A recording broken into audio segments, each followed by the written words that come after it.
Ambassador Sujin Choi stood in the council chamber and felt small. Around her, 847 different alien species sat in their seats. Some had wings. Some had scales. Some were made of pure energy that glowed in the dark. All of them looked down at her. She had been coming to this place for 20 years. Every time she asked for the same thing. Every time they said no. Today would be different, she told herself. Today humanity had proof. They had followed every rule. They had paid every tax. They had done everything the council asked for 43 years. Sujin cleared her throat and began to speak. Her voice echoed in the massive room. She talked about human achievements. She showed them Earth's scientific progress. She presented documents proving humanity had met every requirement for advancement. The Valanthi High Arbiter listened. He was an energy being that floated above his seat, glowing with blue light. When Sujin finished, he laughed. It was not a kind laugh. Humans, he said, his voice like thunder. You are children playing with toys. You want advanced technology? You cannot even control your own emotions. You want respect? You have earned nothing, the council voted. 784 species voted against humanity. Only 63 voted yes. Sujin watched the numbers appear on the holographic display and felt something break inside her. But the Arbiter was not finished.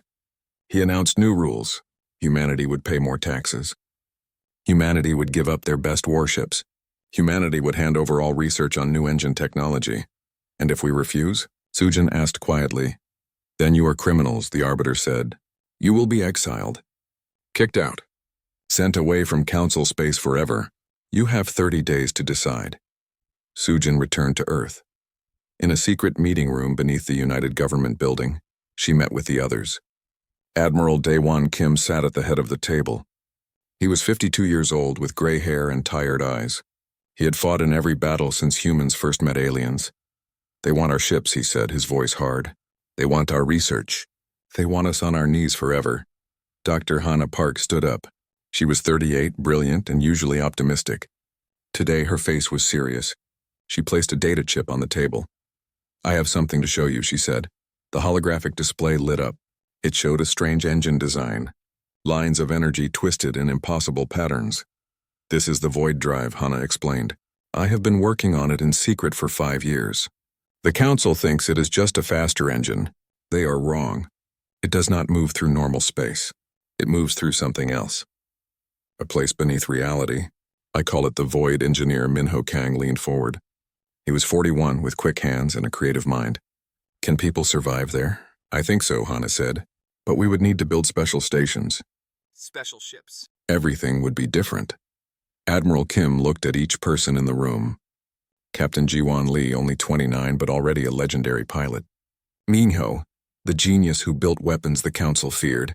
Sujin, who had endured decades of insults. And Hannah, who might have just found humanity's escape route. We vote, the Admiral said. Stay and submit, or leave and be free. One by one they voted. The decision was unanimous. Humanity would choose exile. 28 days later, Sujin stood before the Council again. This time she did not ask for anything. This time she had come to deliver a message. People of the Galactic Council, she said. For 43 years we tried to be part of your civilization. We followed your laws. We paid your taxes. We asked only for fairness. The chamber was silent. Every species watched her. You gave us nothing but contempt, Sujin continued. You called us weak. You called us children. You tried to keep us small because you feared what we might become. The Valanthi Arbiter began to speak, but Sujin raised her hand. I am not finished, she said, and her voice was cold steel. We reject your ultimatum. We reject your authority. Humanity is leaving. We are going somewhere you cannot follow, and we will not return until we are ready to show you what real power looks like. She turned and walked out. Behind her, the Council erupted in noise. Some laughed. Some shouted. The Arbiter declared that humans would come crawling back within a generation, but Sujin did not hear them. She was already gone. 2 days later, the Krovan Dominion sent warships toward human colonies. The Krovan were massive reptilian warriors, and they saw an opportunity. If humanity was exiled, their planets were free for the taking. Admiral Vornak commanded the Krovan fleet. He was a veteran of 100 battles. As his ships approached the first human colony on Proxima Station, His sensors showed nothing. No defensive fleet. No weapons platforms, nothing. Too easy, Vornak muttered. Something felt wrong. His fleet entered orbit around Proxima Station. The colony was empty. Every human was gone. Every ship was gone. Only automated systems remained. Then those systems activated. Defense satellites hidden in the debris field powered up. Nuclear mines that had been dormant suddenly armed themselves. Vornak realized the trap 1 second before it sprung. Explosions ripped through his fleet. Half his ships were destroyed in the first 30 seconds. The rest scattered, retreating in chaos. Across 18 star systems, the same thing happened. Every human colony was empty. Every human station was abandoned. 12 billion people had vanished. In space above Earth, Admiral Kim stood on the bridge of the flagship Indomitable. Around him, thousands of human ships gathered. Civilian transports, military carriers, research vessels, generation ships. Every human in the galaxy was here. All ships report ready, Captain Jiwon Lee said from her station. Hana Park's hands moved across her controls. The void drive hummed to life. On every ship, the same technology activated. This is it, Admiral Kim said. No going back, he gave the order. Reality tore open. Massive rifts appeared in space, bleeding purple and black energy. They did not look like normal jump gates. They looked like wounds in the universe itself. One by one, human ships entered the rifts and disappeared. Transports carrying families, warships loaded with weapons, science vessels filled with humanity's knowledge. They all vanished into the impossible darkness. Captain Lee's fighter squadron was the last to go. She looked back at Earth one final time.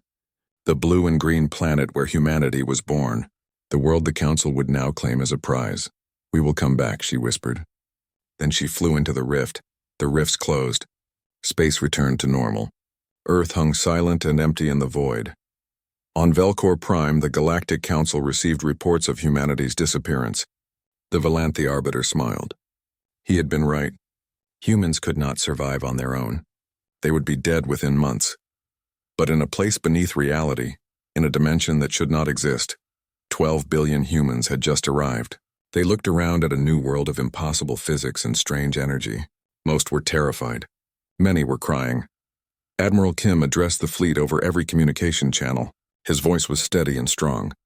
We are exiles now, he said. The Council threw us away. They thought we would die. But we are humans. We survive, we adapt. We overcome. This place will try to kill us. We will make it our home. And one day we will return, not as beggars, not as servants, as conquerors. 10 years had passed since humanity entered the void. Lieutenant Boram Shin was 27 years old. She had been born during the Exodus. She had never seen Earth. Now she was about to visit it for the first time. Her reconnaissance ship, the Shadow, hung at the edge of a void rift. The rift looked out into real space near Earth's solar system. Boram wore phase armor that made her partially invisible. Her ship could exist in both dimensions at once. Ready? Her pilot asked. Ready? Boram replied. The Shadow slipped through the rift into normal space. Council sensors could not detect it. The ship was like a ghost there, but not there. They approached Earth slowly. As the planet came into view, Boram felt her chest tighten. She had seen pictures. She had heard stories. But seeing it in person was different. Then she saw what the Ornath had done to it, and her sadness turned to rage. Huge resort complexes covered the continents. Where cities had stood, there were now luxury hotels. Human monuments had been turned into tourist attractions. Aliens walked through what remained of human civilization, taking pictures and laughing. The Shadow landed in New York. Boram activated her phase cloak and walked through the streets. The city was unrecognizable. Where the memorial towers had stood, there was now a parking structure. Where Central Park had been, there was a shopping mall. She recorded everything with her suit's cameras.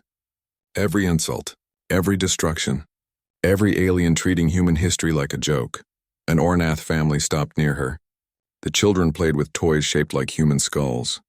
The parents laughed and took pictures in front of what had been a war memorial. Boram's hand moved to her weapon. She wanted to shoot them. She wanted to make them pay. But she had her orders. Observe only. Do not engage. The time for revenge would come later. She returned to the Shadow and moved on to Mars. What she found there was worse. The Silkari had converted the entire planet into a hive. Human colonies had been melted down for raw materials. The underground cities where families had lived were now filled with alien larvae. Everything recognizably human was gone. At Europa, she found the underwater habitats depressurized. The Krovan had used them for combat training. They destroyed them for practice. At Proxima Centauri, the first human interstellar colony, she found nothing. The Krovan had blown it up completely. Not a single structure remained. Borum compiled her report and returned to the void. She delivered it to Admiral Kim personally. She stood in his office and played the recordings. Kim watched in silence. His face showed no emotion, but his hands gripped the armrest of his chair so tightly his knuckles turned white. Meanwhile, Agent Seok Hwang had a different mission. He was 40 years old and had spent his career in intelligence. Using biotech disguises, he could look like several different alien species. Right now, he looked like a Silkari worker drone. He had infiltrated the Council archives on Velcor Prime. He moved through the halls like he belonged there. His disguise was perfect. No one gave him a second glance. He reached the classified data section and plugged a device into the network.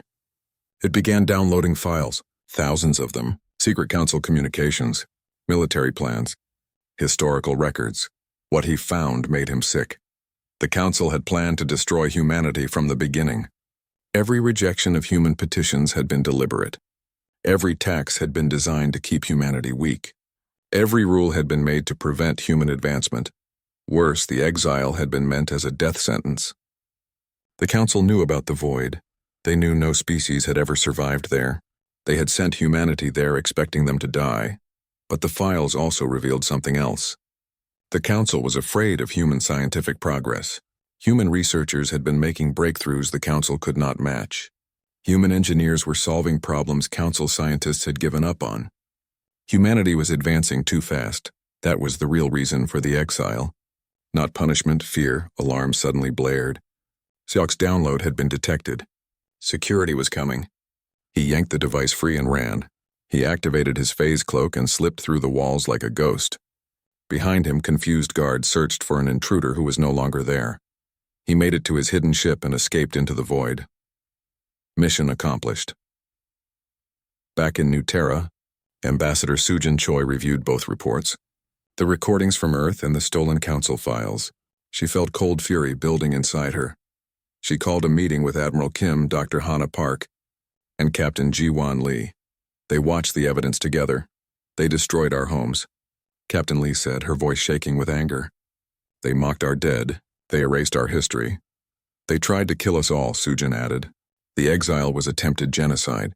Admiral Kim stood and walked to the window. He looked out at the void fleet. Thousands of ships. Millions of soldiers. 10 years of preparation. Then we show them what happens when you try to destroy humanity, he said. We take back our worlds, all of them. But Admiral Vornak was still watching. The Krovan officer had not forgotten the strange sensor readings. He had continued investigating despite being mocked by his superiors. Now he had proof.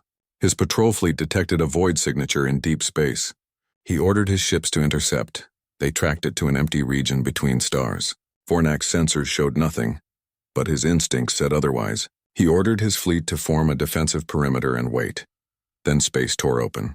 Captain Ji-Wan Lee's fighter wing emerged from the void. 50 advanced fighters against Vornak's 20 heavy cruisers. The Krovan opened fire. Their weapons passed through empty space. The human fighters were phasing in and out of reality. They were impossible to target. Lee's fighters returned fire. Void torpedoes phased through Krovan shields and detonated inside their ships. Singularity beams created gravitational distortions that crushed hulls like paper. In 5 minutes, Vornak's fleet was crippled. Every ship damaged or disabled. But Lee had not destroyed them. That was deliberate. She opened a communication channel. Vornak's screen showed a human face. A young woman with cold eyes and a slight smile. Admiral Vornak, she said, you tried to warn your people about us. They did not listen. Now we want you to deliver a message. Vornak said nothing. He was too shocked. Tell the Galactic Council that humanity is not dead, Lee continued. Tell them we survived. Tell them we are stronger than ever. And tell them we are coming for every system you took from us. You have 30 days to evacuate. After that, anyone in our territory is an enemy. The transmission ended. The human fighters vanished back into the void. Vornak sat in his damaged command chair and looked at his ruined fleet. He had been right. Humanity had not only survived, they had evolved into something terrifying. He ordered his ships to limp back to Velcor Prime. The Council needed to see this. They needed to understand what was coming. 2 days later, Vornak stood before the Galactic Council chamber. He played the recordings of the battle. He showed them the impossible technology. He presented his evidence. The Valanthi High Arbiter dismissed it as a hoax. The Ornath laughed. The Silkari ran probability calculations and declared human survival impossible. But a few species listened.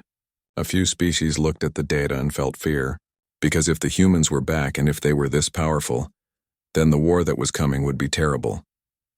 In the void, humanity prepared. The 30-day warning was not mercy. It was strategy. Let the Council panic. Let them make mistakes. Let them understand what was coming. Admiral Kim looked at the countdown timer. 30 days until humanity returned to real space. 30 days until the Council learned that exiling humanity had been the biggest mistake in galactic history. The void was not empty. That was the first surprise. It was full of energy, swirling clouds of purple and black matter that moved in patterns that hurt to watch, lightning that struck from nowhere to nowhere, gravity that changed direction without warning, and everywhere a humming sound that vibrated in your bones. Minji Nam stood in the observation deck of Transport Ship 7 and tried not to panic. She was 35 years old. She had been a teacher on Earth. Now she was a refugee in a place that should not exist. Around her, other families huddled together. Children cried. Adults stared out the windows with blank faces. No one knew what would happen next. On the flagship Indomitable, Dr. Hannah Park worked frantically at her station. The void drives had gotten them here.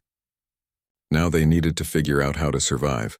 The readings make no sense, she said to Director Yuna Song, her new assistant. Yuna was 33, brilliant, and completely fearless. She had volunteered to study the void's energy patterns despite the danger. Physics does not work here the same way, Yuna replied, her eyes glued to her displays. Time moves differently. Matter behaves differently. We need to stop thinking like we are in normal space. Admiral Kim entered the science lab. How long until we can build stations? Hana looked up. Weeks, maybe months. We need to understand the energy patterns first. If we build in the wrong place, the stations will tear apart. We do not have months, Kim said quietly. People are scared. Supplies are limited. We need shelter now. Then we build and hope it holds, Hana replied. The first station was called Alpha 7. It was built in what seemed like a stable region of void space. Engineers worked around the clock. Minho Kang designed new types of metal alloys that could withstand the strange energy. Welders and construction crews labored in protective suits. After 3 weeks, Alpha 7 opened its doors. 3,000 people moved in. Families, scientists, workers. They were exhausted but hopeful. They had shelter. Minji Nam was among them. She walked through the cramped corridors and tried to feel safe. The walls hummed with the void energy. The lights flickered, but it was better than staying on the crowded transport ships. On the 7th day, disaster struck. The void energy around Alpha 7 suddenly became unstable. Alarms screamed. Hana and Yuna watched in horror as their instruments went wild. The station was in the wrong place. The energy was tearing it apart. Evacuate, Admiral Kim ordered. Get everyone out now. Minji was in her quarters when the alarm sounded. She ran to the evacuation bay. People were screaming, pushing, trying to reach the transport ships. She saw families being separated. She saw people fall and get trampled. Then Section C of the station simply disappeared. One moment it was there. The next moment, it phased out of existence. 3,000 people had been on Alpha 7. Only 200 made it to the transports. Minji sat in the rescue ship and shook. She could not stop shaking. The man next to her was crying. The woman across from her stared at nothing. On the Indomitable, Admiral Kim addressed the fleet. His face was grim. We lost Alpha 7. We lost friends. We lost family, but we cannot give up. We learn from this. We adapt. We survive. Some people wanted to give up. Some people wanted to try and return to normal space, even if it meant submitting to the council. Kim refused. There was no going back. Yuna Song worked without sleeping. She ran experiment after experiment. She nearly died twice when equipment overloaded, but finally, after 6 weeks, she had a breakthrough. "I can stabilize it," she announced. "We need to create a field that matches the void energy frequency, like tuning a radio. If we get it right, the energy will flow around our stations instead of through them." "Show me," Hana said. Yuna demonstrated using a small prototype. The void energy swirled and bent around the device. It worked. They built a new station using Yuna's design. This one was bigger, stronger. They called it New Terra. 8 billion people would eventually live there. While the civilians built homes, the military built weapons. General Taejin Oh commanded the Void Marines. He was 47, cold, and efficient. He trained his soldiers to fight in impossible conditions. Min Ho Kang showed him the new equipment. Phase armor that let soldiers exist partially in the void. Weapons that fired energy taken directly from void space. Vehicles that could appear and disappear. "This changes everything," Oh said. "With this technology, we are not refugees. We are a military power." Captain Ji-won Lee tested the new fighters. She was the first pilot to fly a void-capable ship. It was terrifying and exhilarating. The fighter could phase in and out of real space. It could strike from impossible angles. It was faster than anything the council had. She reported back to Admiral Kim. "Sir, if we had 100 of these, we could destroy 1,000 normal ships." Kim nodded slowly. "Then we will build 10,000 of them." Years passed. The void became home. Humanity adapted. They learned to farm in non-Euclidean gardens where plants grew in spiral patterns. They mined crystals that contained compressed energy. They found ruins of ancient civilizations that had tried to live here and failed. Minjinam became a teacher again. She taught children who had never seen Earth. She taught them about the old world and the new one. She taught them to be strong. In real space, the Galactic Council celebrated. Humanity was gone. Earth was divided among the victors. The Ornath turned it into a resort world. They built luxury hotels over human cities. They made museums out of human monuments. The Silkari Collective took Mars. They melted down human colonies for resources. The Krovan used human space stations for target practice.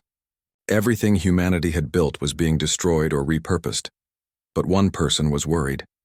Admiral Vornak of the Krovan military had survived the trap at Proxima Station. He studied the reports. The humans had vanished too perfectly, too completely. It was too organized. He reported strange sensor readings to his superiors. Ships appearing and disappearing at the edges of former human space. Energy signatures that did not match any known technology. His superiors laughed. "Humans are dead," they said. "You are seeing ghosts." But Vornak did not believe in ghosts. He believed the humans were out there, somewhere, doing something. In the void, humanity grew stronger every day. 5 years after the Exodus, New Terra was complete, massive and gleaming, protected by shields that bent void energy into barriers. Around it, thousands of ships patrolled, factories built weapons, shipyards constructed new vessels. Dr. Hannah Park made another discovery. She found a way to create void gates, permanent portals that connected distant points in space. With these gates, humanity could travel anywhere instantly. Ambassador Sujin Choi stood with Admiral Kim on the observation deck of New Terra. They looked out at what humanity had built, a civilization that had risen from exile. "Are we ready?" she asked. Kim watched a squadron of void fighters perform maneuvers that defied physics. He saw the massive fleet that now answered to Earth.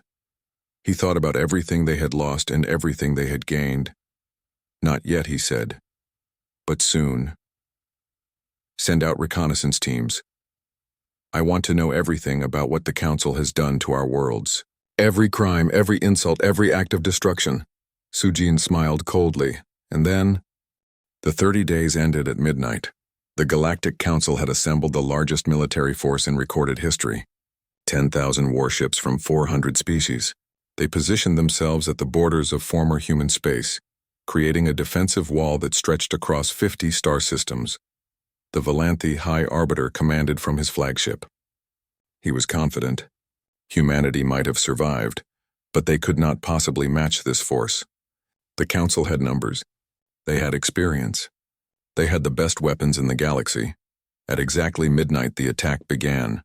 The Council fleet scanned the approaching vectors. Their sensors showed nothing. No ships. No energy signatures. Nothing. Then reality tore apart behind them. Massive void rifts opened in the center of every defensive formation. Human ships poured through like water bursting from a dam. They had not attacked from the outside. They had attacked from within. The Council fleet was surrounded. What followed was not a battle. It was a demonstration. Admiral Kim's first Void Fleet engaged the Council forces at close range. Human ships phased in and out of reality. Council weapons fired at empty space while Void torpedoes materialized inside enemy shields and detonated. Singularity cannons created localized black holes that crushed entire formations. Phase shift drives made human vessels impossible to target. They would appear, fire, and vanish before return fire could reach them. Captain Jiwan Lee led her fighter wing through the chaos. Her pilots flew formations that defied physics. They phased through enemy ships, emerged on the other side, and destroyed them from behind. The Council pilots could not even track them on sensors. The Krovan Dominion tried to mount a defense. Their massive dreadnought, the Kilvana, was supposed to be indestructible. Its shields could withstand any known weapon. Lieutenant Borum, Shin's boarding team, proved those shields were worthless. Her team phased directly onto the Kilvana's bridge while still partially in the void. The Krovan crew saw ghostly figures materializing through solid walls. They saw humans walking through their security barriers like they were not there. Borum removed her helmet and looked at the Krovan captain. Your admiral tried to warn you. You should have listened. She activated a stasis field. The entire bridge crew froze in place. The Kilvana was captured without destroying it. Borum transmitted the surrender signal and her team vanished back into the void. The Silkari Collective tried a different approach. They attempted to coordinate their fleet using their hive mind connection. Thousands of ships acting as one consciousness should have been an advantage. Engineer Minho Kang had prepared for this. His team deployed quantum jammers that emitted phase-disrupting signals. The jammers existed partially in the void, making them impossible to target or block. They tore through the Silkari neural network like a virus. Thousands of Silkari ships suddenly lost coordination. Their shared consciousness shattered. They drifted helplessly while their crews tried to recover. The Orneth, seeing the massacre, tried to flee. Their fast courier ships were designed for escape. They thought they could outrun the human fleet. They were wrong. Captain Lee's fighters caught them in Earth's orbit. She opened all communication channels so everyone could hear. You turned our home into a resort, she said coldly. You built luxury hotels over our monuments. You made jokes about our dead. Now let me show you what happens when you disrespect humanity. Her squadron destroyed the fleeing Orneth fleet in 12 minutes. Not a single ship escaped. Within 48 hours, all 50 star systems were liberated. The Council's 10,000 ship armada was destroyed, captured, or scattered. 873 human casualties. 4.7 million Council casualties. The numbers were not even close. General Tajan O's Void Marines landed on Earth. They secured the planet in 6 hours. The Ornath occupiers surrendered without fighting. They knew resistance was suicide. Dr. Hana Park led restoration teams to begin repairing the damage. Minji Nam returned to Earth's surface for the first time in 10 years. She walked through Seoul's ruins and cried. Then she dried her tears and got to work. There was rebuilding to do. On Velcor Prime, the Galactic Council met in emergency session. The chamber was half empty. Many species had already fled. Those who remained were terrified. The Valanthi High Arbiter stood before them, no longer confident. His glow had dimmed. He looked old and afraid. We must negotiate, he said. We must offer terms. We must honor council law and open diplomatic channels. A hologram appeared in the center of the chamber. Ambassador Sujin Choi's face looked out at the assembled species. She was not smiling. You want to talk about council law? She asked. You who broke every principle you claimed to uphold? You who tried to commit genocide against an entire species? The Arbiter began to speak, but Sujin raised her hand. "I am not here to negotiate," she said. "I am here to give you an ultimatum. For 10 years you occupied our worlds. Now we will take yours. For every human monument you destroyed, we will claim one of your systems. For every colony you erased, we will do the same." The council chamber erupted in protest. The Arbiter demanded she respect galactic law. Other species threatened sanctions and isolation. Sujin waited for them to finish. Then she spoke again, and her voice was ice. "You have 72 hours to evacuate any system within 100 light-years of former human space. After that, anyone remaining is an enemy combatant. Those are the terms. They are not negotiable." The transmission ended. Panic spread through the council species. Some tried to evacuate. Some tried to fortify their defenses. Some simply gave up and surrendered their systems without a fight. Admiral Vornak watched from his recovered ship. He had tried to warn them. He had shown them the evidence. They had not listened. Now they were paying the price. A communication request came through. It was from Admiral Kim. Vornak accepted it. The human admiral appeared on his screen. "Admiral Vornak, you tried to warn your people. You showed integrity. We respect that." Vornak said nothing. He did not know what to say. "We are not monsters," Kim continued. "We do not want to destroy every species in the galaxy. But we will not tolerate aggression. If the Krovan are willing to work with us as equals, not masters or servants, then we can build something better than the Council ever was." Vornak considered. The old order was finished. The Council was broken. The question now was, what would replace it? "What are you proposing?" he asked. "A new beginning," Kim said. "One where species cooperate instead of dominate. Where strength is respected, but does not give the right to oppress. Where what happened to humanity can never happen to anyone else." On Earth, humanity erected a monument at Arlington Cemetery. It was made of void metal that shimmered with impossible colors. The inscription read, "They tried to break us. They made us stronger. Never again will humanity kneel." Around the monument stood Admiral Kim, Dr. Hana Park, Captain Jiwon Lee, and Ambassador Sujin Choi. They were older now, tired but victorious. Behind them, void gates shimmered. The gates connected Earth to New Terra and to the growing network of human worlds. Humanity had returned, and this time they would not be leaving. 2 years had passed since the liberation. The galaxy looked very different now. Humanity controlled 200 star systems, their original 18, plus 182 more claimed from species that had refused to evacuate. The Terran Dominion, they called it. A new civilization built on the ashes of the old council. But the Galactic Council refused to accept defeat. 400 species formed the Grand Alliance, pooling their resources for one final counteroffensive. They assembled 50,000 warships, the largest military force ever created. The Valanthi High Arbiter personally commanded from his super dreadnought, Ascendant Light. He believed numbers would win. Humanity might have superior technology, but they could not fight the entire galaxy at once. He was wrong. Agent Xiao Huang had infiltrated the Alliance command network. He discovered their plan: attack New Terra directly, destroy the human leadership, cut off the head and the body would fall. He reported this to Admiral Kim. Instead of being concerned, Kim smiled. It was a cold smile. "They are coming to us. Good. Dr. Park, can you prepare the quantum inversion field?" Hana Park looked at Director Yuna Song. Both women were older now, more experienced. They had spent 2 years developing new applications of void technology. "We can," Hana said, "but it will be dangerous. If the field destabilizes, it could destroy New Terra along with the Alliance fleet." Kim nodded. "Then we make sure it does not destabilize. This ends now. All of it." For 3 weeks, every scientist and engineer worked on the field generators. They built massive devices around New Terra that could manipulate the boundary between the void and real space. The field would create a pocket dimension where human forces had every advantage. It would be a trap. The biggest trap in history. The Grand Alliance arrived with overwhelming confidence. 50,000 ships in perfect formation. They deployed quantum weapons designed to destabilize void rifts. They thought they had found humanity's weakness. The Arbiter broadcast a message to New Terra. "Surrender now and we will show mercy. Resist and we will destroy you completely." Admiral Kim responded personally. "Come and try." The Alliance began their bombardment. Thousands of weapons fired at New Terra's shields. The quantum disruptors activated, trying to tear open the void space boundary. That was when Dr. Park activated the quantum inversion field, reality bent. Space twisted. The Alliance fleet suddenly found itself trapped in a pocket dimension, where the rules of physics favored humanity. Their quantum weapons backfired. Their shields flickered and failed. Their sensors showed impossible readings.